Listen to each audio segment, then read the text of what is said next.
வீட்டில் எத்தனை விளக்கு ஏற்ற வேண்டும்? காமாட்சி அம்மன் விளக்கு கண்டிப்பாக ஏற்ற வேண்டும். அதற்கு துணை விளக்கு ஒன்று ஏற்ற வேண்டும். துணை விளக்கு என்பது அகல் விளக்காக கூட இருக்கலாம். காமாட்சி விளக்கு என்பது காமாட்சி அம்மனாகவே கருதப்படுவதால் அதை அம்மனாக கருதி அதற்காக ஒரு விளக்கு ஏற்றுகிறோம். எனவே குறைந்தது 2 விளக்கு ஏற்ற வேண்டும்.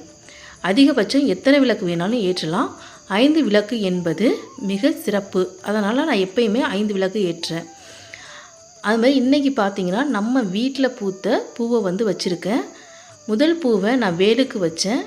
அடுத்து பூத்த பூவை முருகனுக்கும் குலதெய்வத்திற்கும் வச்சுருக்கேன். ஸோ இதுமாரி வீட்டில் பூக்கிற பூக்களை நம்ம இறைவனுக்கு சாத்துறது சிறப்பு. வீட்டில் நம்ம மணி அடித்து சாமி கும்பிடுவோம். ஆனால் அந்த மணியை பார்த்திங்கன்னா எல்லாம் தரையில் தான் வைப்பாங்க. மணியோட தலையில் பார்த்திங்கன்னா நந்தி பகவான் இருக்கிறதுனால அதை தரையில் வைக்கக்கூடாது. இதுமாரி தாம்பாளத்தில் வச்சு பூ வைக்கணும்.